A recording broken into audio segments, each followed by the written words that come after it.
பொண்ணை கடத்தினவனை மட்டும் யாருன்னு கண்டுபிடிச்சிட்டேன்னு வைங்க, கண்டிப்பா அவனுக்கு உயிர் பயத்தை காட்டுவேன். ஹலோ. என்ன கொடுத்த ப்ராஜெக்ட பக்காவா முடிச்சிட்ட போல. சபாஷ். உன்ன மாதிரி ஒரு ஆள் கிடைக்க நான் ரொம்ப கொடுத்து வச்சிருக்கணும். வாழ்த்துக்கள். இல்ல சார், ஒரு தப்பு நடந்துருச்சு. அட என்ன நீ இவ்வளவு பெரிய வேலை செய்யும் போது இந்த மாதிரி சின்ன சின்ன தவறு நடக்கிறதெல்லாம் சகஜம் தானே? என்ன பிரச்சனைன்னா மாட்ட போறது நான் தானே. உங்களுக்கு என்ன கவலை? இல்ல சார். வாய மூடுறா. குழந்தைய பத்திரமா வச்சுக்க தெரியாம இப்படி கோட்டை விட்டுட்டியே. லட்டு மாதிரி கிடைச்ச வாய்ப்பு திரும்ப கிடைக்குமாடா? இனி இப்படி ஒரு வாய்ப்புக்காக 2 கண்ணையும் விளக்கெண்ணெய் ஊத்தி வச்சுக்கிட்டு தான் காத்துக்கிட்டு இருக்கணும். இது பார், ஜஸ்ட் மிஸ்ல நான் தப்பிச்சுக்கிட்டு இருக்கேன். கண்டிப்பா குழந்தைய கடத்தினது யாருன்னு கண்டுபிடிச்சு அவனை சும்மா விட மாட்டேன்னு வெறி பிடிச்சு கத்திக்கிட்டு இருக்கான். அவளோட அறிவுக்கு இத பண்ணது நான் தான் சந்தேகம் வராத வரைக்கும் தான் நமக்கு டைம். அவளுக்கு மட்டும் என் மேல சந்தேகம் வந்தது, அவ்வளவுதான். சார், நான் ரொம்ப கவனமா தான் சார் இருந்தேன். ஒரு பொண்ணு வந்து எல்லா காரியத்தையும் கெடுத்துட்டா. ஏண்டா இதை என்கிட்ட சொல்றதுக்கு உனக்கு வெக்கமா இல்ல? சார், அவ ஒன்னும் சாதாரணமான ஆள் இல்ல சார். போலீஸ்ல ஏதோ ஒரு தனியான டிபார்ட்மெண்டா இருப்பாளோன்னு எனக்கு தோணுது. அம்மன் கெட்டப்ல வேற இருந்தா சார். ஆனா நம்ம பயப்படுற அளவுக்கு ஒண்ணுமே ஆகாது. ஏன்னா போலீஸ் டிபார்ட்மெண்ட் ஆளுங்களுக்கே அவங்கள யாருன்னே தெரியாது சார். ஏன் நம்ம கடத்தி வச்சோமே அந்த குழந்தைக்கே அவங்கள அடையாளம் தெரியாது சார். அதனால நமக்கு பாதிப்பு வர்றதுக்கு வாய்ப்பு இல்ல சார். என்னடா கொடுத்த வேலைய கோட்டை விட்டுட்டு என்ன கன்வின்ஸ் பண்ண பாக்குறியா? சார், அப்படிலாம் இல்ல சார். அந்த பொண்ணோட கண்ணு எனக்கு நல்ல ஞாபகம் இருக்கு. இன்னொரு தடவை அவளை மட்டும் நான் பார்த்துட்டேன் சார், அதுதான் சார் அவளுடைய கடைசி நாளா இருக்கும். சிக், போன விட இடியட். ஒரு பொண்ணு வந்து எல்லா காரியத்தையும் கெடுத்துட்டா சார். ஒரு பொண்ணு வந்து எல்லா காரியத்தையும் கெடுத்துட்டா சார்.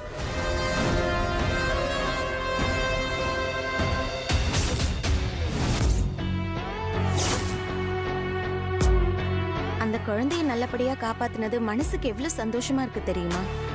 நாம இது வரைக்கும் எத்தனையோ கேஸ் சால்வ் பண்ணிருக்கோம். ஆனா இப்ப இருக்க மாதிரி நிம்மதி எப்பவுமே கிடைச்சதில்ல. எனக்கும் அப்படிதான் இருக்கு. இது ஏதோ பெரிய இடமா இருக்கு. போய் நமக்கு உடனே தகவல் கிடைச்சு அந்த குழந்தைய நம்மளால காப்பாற்ற முடிஞ்சுது. இதுவே சாதாரண குடும்பத்தை சேர்ந்த ஒரு குழந்தைக்கு இப்படி ஆயிருந்தா பாவம், அவங்க என்ன பண்ணிருப்பாங்க? ஆமா ஏடி, எனக்கும் இந்த யோசனை ரொம்ப நேரமா ஓடிட்டு இருக்கு. இந்த மாதிரி குழந்தைங்களை கடத்தி பணம் பறிக்கிற கூட்டத்துக்கெல்லாம் ஒரு நெட்வொர்க்னு ஒன்று இருக்கும்ல, அதுக்கெல்லாம் ஹெட்னு ஒருத்தர் இருப்பான்ல. முதல்ல அவன் யாருன்னு கண்டுபிடிக்கணும். என்ன சீனியர் பேசுறீங்க? நிச்சயமா அவனை கண்டுபிடிக்க தான் போறோம். அப்புறம் உண்மையை சொல்லணும்னா, நீ எங்கும் அத்துக்கிட்ட மாட்டுப்பியோன்னு நினைச்சு எனக்கு ரொம்ப பதட்டமாவே இருந்துச்சு.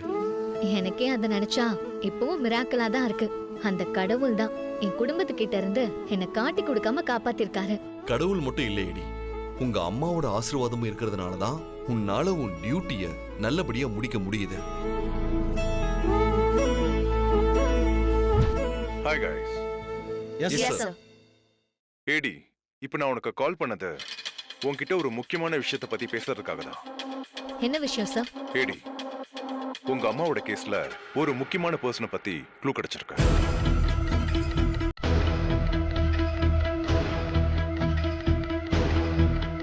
அவன் பேர் வர்மா, அண்டர்வேர்ல்ட் டான்.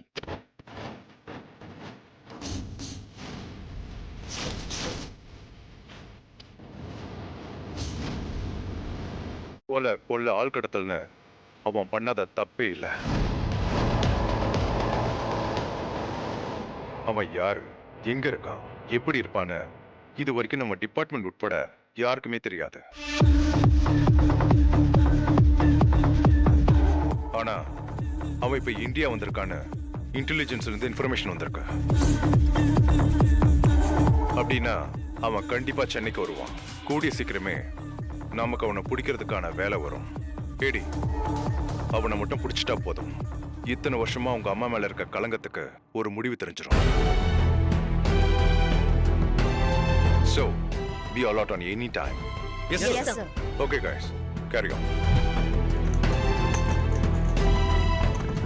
ஏடி, நான் சொன்னேன்ல உங்க அம்மாவோட ஆசீர்வாதம் உனக்கு எப்பவுமே இருக்கும்னு. இப்ப பாரு, நமக்கு தேவையான முக்கியமான க்ளூ கிடைச்சிருக்கு. இது உன்னோட எத்தனை வருஷ தவம். இப்ப இது மூலமா உங்க அம்மா மேல எந்த தப்புமே இல்லைன்னு சீக்கிரமாவே நிரூபிச்சிடலாம். அதுக்கப்புறம் உன் குடும்பத்துல இருக்கிறவங்களும் உங்க அம்மாவை கடவுளா பாப்பாங்க. அதுக்கு அந்த வருமாவை நாம புடிச்சே ஆகணும். கண்டிப்பா சீனியர். இதுக்கப்புறம் அந்த வருமா இந்த உலகத்துல எந்த மூளைக்கு போனாலும் சரி, என்கிட்ட இருந்து தப்பிக்கவே முடியாது. பிடிக்கிறேன். அவனை புடிச்சு உண்மைகளை வர வச்சு என் அம்மா மேல இருக்கிற கலங்கத்தை துடைக்கிறேன்.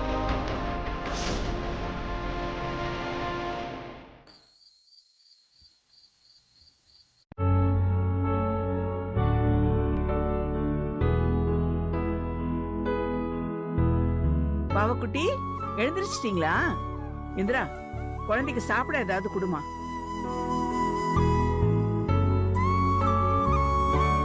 இந்திரா, இந்திரா, என்னம்மா நீ யோசிக்கிற? குழந்தைய கடத்தணுங்கள பத்தியா? இதெல்லாம் அந்த செழியன் பண்ண வேலையா தான் இருக்கும். குழந்தை அவனுக்கு கிடைக்கலங்கிற கோவத்துல தான் இப்படி எல்லாம் பண்ணிருக்கான். இல்ல, செலியனுக்கும் இதுக்கும் எந்த சம்மந்தமும் இல்ல. அப்ப வேற யாருமா இதை பண்ணிருப்பா? ரொம்ப நாள் ஆகாது, கூடிய சீக்கிரமே கண்டுபிடிச்சிருவேன். என் குழந்தை மேல கைய வச்சா என்ன நடக்கும்னு நான் கண்டிப்பா காட்டுவேன். ஆமா, கபிலன் எங்க? ஆளே பார்க்க முடியல. கபிலன் கபிலன் எங்கன்னு கேட்டேன். அவன் அவனோட ஃப்ரெண்டு கல்யாணத்துக்கு போயிருக்கான்.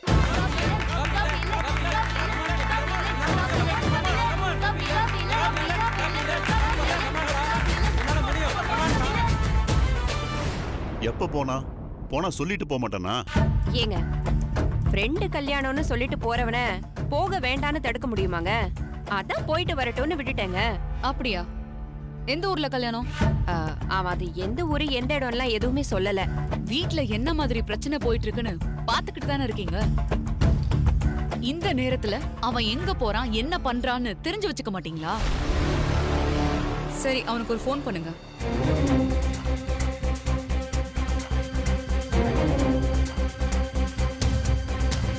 சுவிட்ச் ஆஃப்னு வருது. சரி, அவன் ஃப்ரெண்டு பேர் என்னன்னு சொல்லுங்க.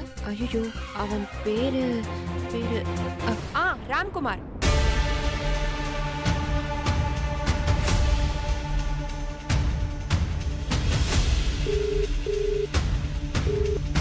ஹலோ. என்னக்கா எனக்கு திடீர்னு கால் பண்ணிருக்கீங்க? என்ன விஷயம்க்கா? இல்ல, உனக்கு மேரேஜ்னு கேள்விப்பட்டேன், அதான் உனக்கு விஷ் பண்ணலான்னு கால் பண்ணேன். என்னக்கா கலாய்க்கிறீங்களா? எனக்கு கல்யாணம்னா உங்களை கூப்பிடாம இருப்பனா?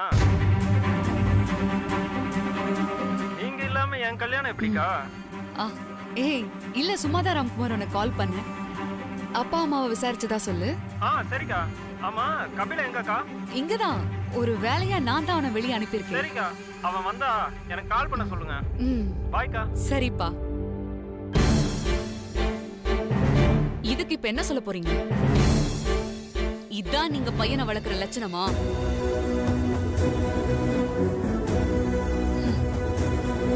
வாப்பாவை. இப்ப என்ன ஆச்சுன்னு இப்படி பேசிட்டு போறா? அவன் என்ன சின்ன குழந்தையா? வயசு பையனுக்கு வெளியே 1000 வேலை இருக்கும். அது எல்லாத்தையும் சொல்லிட்டா இருக்க முடியும்? ஏங்க, இதெல்லாம் நீங்க கேட்க மாட்டீங்களா? அவன் இப்படி இருக்கிறதுக்கு காரணமே நீதான். ஒரு நாள் இதெல்லாம் நினைச்சு நீ ரொம்ப வருத்தப்படுவ. ஆமாமா, போங்க போங்க. ஒரு கல்யாணத்துக்கு போகணும்னா கூட இந்த வீட்ல எல்லார்கிட்டயும் சொல்லிட்டா போக முடியும். போன என் பையனுக்கு வர தெரியாதா? அண்ணி, இந்திராணி எப்படி பேசிட்டு போறா பாத்தீங்களா? இதுக்கெல்லாம் காரணம் என்ன? அதிகாரம் கையில இருக்குங்கிற திமிரு. ஏன் கொழுந்தனாரே, எதுக்கு இப்ப அவசரப்படுறீங்க? ஒரு நாள் இல்லைன்னா ஒரு நாள் எல்லா அதிகாரமும் நம்ம கைக்கு வரப்போகுது.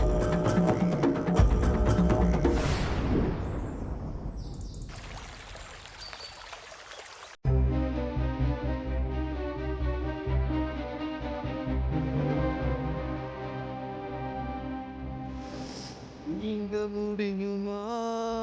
நீங்க தூங்குமா?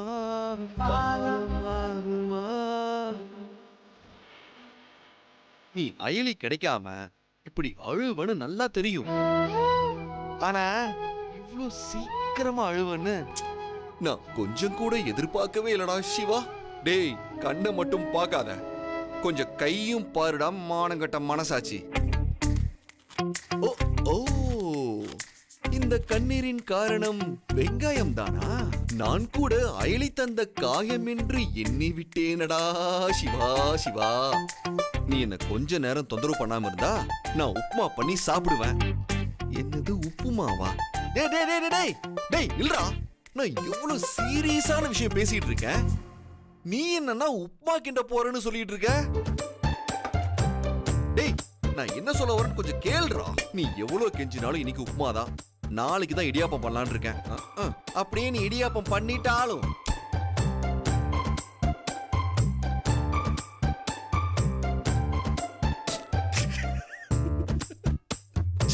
சிலிண்டர் வேற காலி ஆயிடுச்சா? பாத்தியா பாத்தியா பாத்தியா பாத்தியா, காதல்ல விழுந்தவன் காதல தவிர வேற எதையுமே நினைக்க கூடாதுன்னு இந்த சிலிண்டரே உன்னை செவிலே அடிக்குது பாத்தியா? என்னடா முறைக்கிற? இந்நேரத்துக்கு இதயம் முரளி கூட இல்லாம சொல்லிருப்பாரா. நீ எல்லாம் என்ன முரளின்னு எனக்கு தெரியலடா. இன்னைக்கு நான் சொல்லலனா என்ன வேணா திட்டிக்கோடா. என்ன சீனியர், யாரு திட்ட சொல்லிட்டு இருக்கீங்க? அது சும்மா நான் வந்து நான் தான். உங்க ஆக்டிவிட்டீஸ் எதுவும் நார்மலா இல்லையே சீனியர், ஏதோ பேய் பிடிச்ச மாதிரிலாம் இருக்கீங்க. சொல்றா, கொஞ்சம் பேசாம இருடா. என்ன சீனியர், ஏதாவது மோகினி பேய் உள்ள வந்து உட்கார்ந்திருக்கா என்ன? இல்ல இல்ல இல்ல, டேய் சிவா, அவளே அதிசயமா நல்ல மூட்ல இருக்கிற மாதிரி தெரியுது. இதை விட்டா வேற சான்ஸ் கிடைக்காது. ஒழுங்கா உன் லவ்வ சொல்லிடுறா. டேய் சும்மாறா. என்ன சீனியர் சைலண்டா இருக்கீங்க? டேய் சொல்றா. சும்மாறா. ஆமா எலி, ஒரு முக்கியமான விஷயம் உங்ககிட்ட நான் சொல்லணும். அத சொல்லட்டுமா? 72 இல்ல இல்ல 73. எது 73? இது வரைக்கும் 73 தடவை என்கிட்ட ஏதோ சொல்லணும்னு சொல்லுவீங்க, அப்புறம் சொல்ல மாட்டீங்க. இல்ல எலி, இன்னைக்கு நான் சொல்லிடுவேன். சூப்பர் சூப்பர் சூப்பரா, சொல்லு சொல்லு சொல்லு. சரிடா, நான் சொல்லிடுவேன்.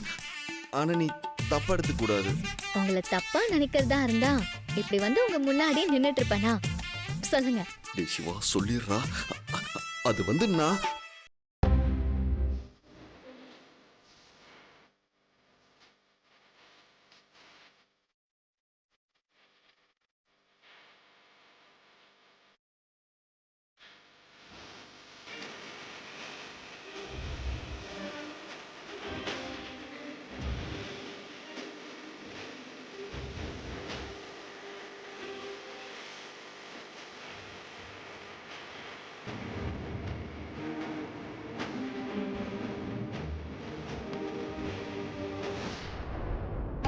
என்ன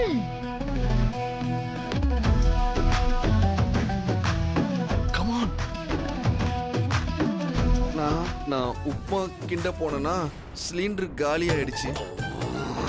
அதத்தான் எப்படி சொல்றதுன்னு தெரியாம நானே குத்திக்கணும்டா. சீனியர் இந்தாங்க, இது என் கையால செஞ்ச பொங்கல். டெய்லி நம்ம சீனியர் உப்மாவா சாப்பிடுறாரே, இறக்கப்பட்டு கொண்டு வந்தேன். ஆனா உண்மையாவே நீங்க சமைக்க முடியாம நின்னுட்டு இருக்கீங்க. இந்தாங்க சாப்பிடுங்க.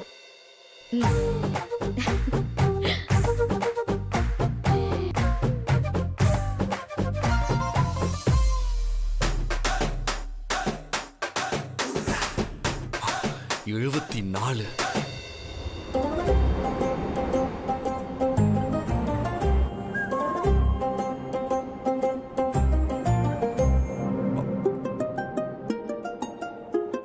இன்னைக்கு எப்படியாவது ஐலி கிட்ட சொல்லியே ஆகணும்.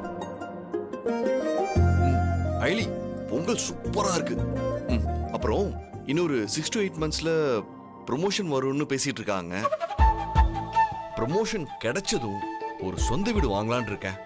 அடடா, சீனியருக்கு செட்டில் ஆக ஆசை வந்துருச்சு போல. அப்புறம் வீடு வாங்கிட்டு கல்யாணம் தானா? கண்டிப்பா.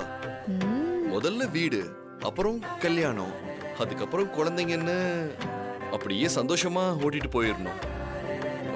உனக்கு இந்த மாதிரி ஆசையெல்லாம் இல்லையா?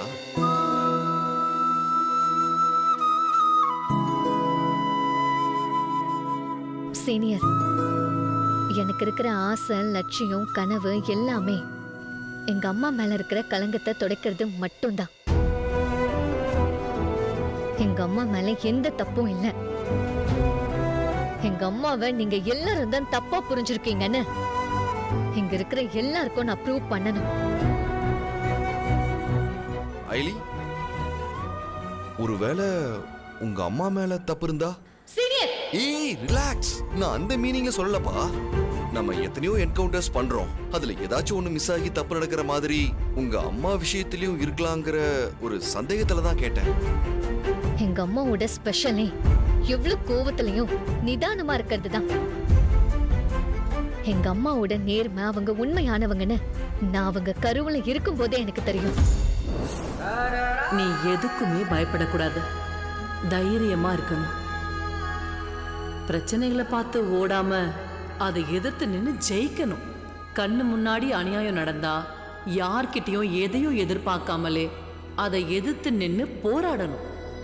அப்பதான் ஒன்ன பார்த்து மற்றவங்களும் அநியாயத்தையும் அக்கிரமத்தையும் எதிர்த்து போராடுற தைரியம் வரும்.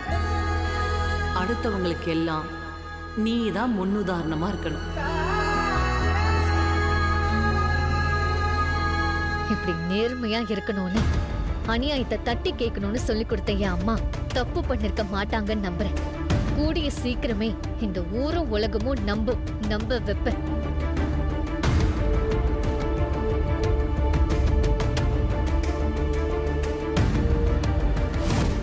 இந்த விஷயத்துல என் உயிரை கொடுத்தாச்சு நான் உனக்கு உதவி பண்ணுவேன் ஐலி.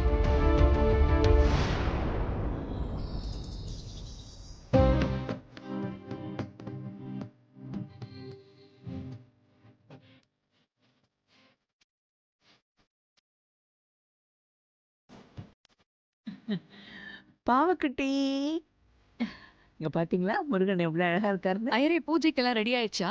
ஏதோ முடிய போதுமா? நல்ல நேரத்துக்கு இன்னும் 15 நிமிஷம் இருக்கு. இந்த ஏற்பாடெல்லாம் முடியவும் நல்ல நேரம் வரவும் சரியா இருக்கும். அதுக்கப்புறம் பூஜையை ஆரம்பிச்சிடலாம். சரி பாட்டி. இந்திராணியம்மா, இருங்க பாட்டி, இங்க வரேன். வணக்கம் ஜோசியரே. வணக்கம்மா. வாங்க உட்காருங்க. இருக்கட்டும், பரவாயில்லம்மா. என்ன சாப்பிடுறீங்க? இல்லம்மா, அதெல்லாம் ஒன்றும் வேண்டாம். ஓம் சண்முகாய நமக, ஓம் கார்த்திகேயாய நமக. என்னம்மா, பூஜைக்கு எல்லாம் ரெடி ஆயிடுச்சு போல இருக்கு. ஆமா ஜோசியரே, நீங்க குறிச்சு கொடுத்த நேரத்துல பூஜையெல்லாம் நடக்கணும்ல. பாவைக்கு இதுக்கப்புறம் எந்த பிரச்சனையும் வரக்கூடாதுங்கிறதுக்காகத்தான் இந்த பூஜையை பண்றோம். அத சரியா பண்ணணும்ல. ஆமாம்மா, இந்த பூஜையை மட்டும் பண்ணிட்டீங்கன்னா இதுக்கப்புறம் குழந்தைக்கு எந்த பிரச்சனையும் வராது. அப்புறம் ஜோசியரே, என் தம்பி கபிலனோட கல்யாணத்தை பத்தி பேசணுமே, என்னாச்சு? அதை பத்தி பேசிட்டு போலன்னு தான் வந்தம்மா. அன்னைக்கு நான் சொன்ன பொண்ணோட ஜாதகமும் பையனோட ஜாதகமும் நல்லா ஒத்து போகுது. இன்னும் சொல்லணும்னா 2 பேரோட ஜாதக பொருத்தமும் அமோகமா இருக்கு. இவங்க 2 பேரும் கல்யாணம் பண்ணிக்கிட்டாங்கன்னா அவங்களோட வாழ்க்கை கண்டிப்பா நல்லா இருக்குமா. ஆனா ஒரே ஒரு குறை. என்ன குறை ஜோசியரே? ஜாதக ரீதியா ஒரு பிரச்சனையும் இல்ல. ஏற்கனவே நான் சொன்ன மாதிரி பொண்ணு வீடு உங்க அளவுக்கு வசதி இல்ல. சாதாரண மிடில் கிளாஸ் குடும்பம் தான். அதான் நானும் விசாரிச்சுட்டேன். பொண்ணு நல்லா படிச்சிருக்கா, நல்ல வேலையில இருக்கா. அது போதாதா நமக்கு? ஒரு பொண்ணுக்கு படிப்பு தான் ரொம்ப ரொம்ப முக்கியம். அது அவகிட்ட இருக்கு. அதை விட முக்கியமான விஷயம், என்ன கஷ்டப்பட்டாலும் அவங்க வீட்ல அவளை படிக்க வச்சிருக்காங்கல்ல.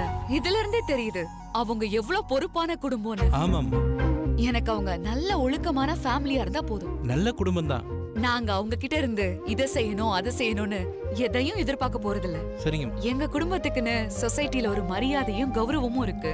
எங்க வீட்டுக்கு மருமகளா வரப்போற பொண்ணு அந்த அந்தஸ்தை காப்பாத்துறவளா இருந்தா போதும். அப்ப சரிங்கம்மா, நீங்க தாராளமா அந்த குடும்பத்தை நம்பி பேசி பார்க்கலாம். பாத்தீங்களா, நான் சொன்ன உடனே மணி அடிக்குது. சரிங்கம்மா, சரிங்க. அப்ப நான் போயிட்டு வரேன். நல்லது. சித்தப்பா. என்னம்மா, பூஜைக்கு எல்லாம் ரெடியா இருக்கா? அப்புறம் சித்தப்பா, இன்னொரு முக்கியமான விஷயம், நம்ம கபிலனுக்கு கல்யாணம் பண்றதா முடிவு பண்ணிருக்கேன். அப்படியா? ரொம்ப சந்தோஷம் இந்திராணி. பொண்ணோட ஜாதகமும் கபிலனோட ஜாதகமும் ரொம்ப பொருத்தமா இருக்குன்னு இப்பதான் சொல்லிட்டு போறாரு ஜோசியர். ரொம்ப சந்தோஷமா இருக்கு. உங்களை கேட்காம இதை பண்றேன்னு உங்களுக்கு எதுவும் வருத்தம் இல்லையே? இதுல வருத்தப்பட என்னமா இருக்கு? இந்த குடும்பத்தோட அந்தஸ்தை நீ தானே காப்பாத்திட்டு இருக்க. அப்படி இருக்கும்போது கபிலன் உன் தம்பி, எப்ப எதை செய்யணும்னு உனக்கு நானா சொல்லணும்? அது உன்னோட உரிமை. அதனால நாங்க வருத்தப்படுறதுக்கு ஒண்ணுமே இல்லை.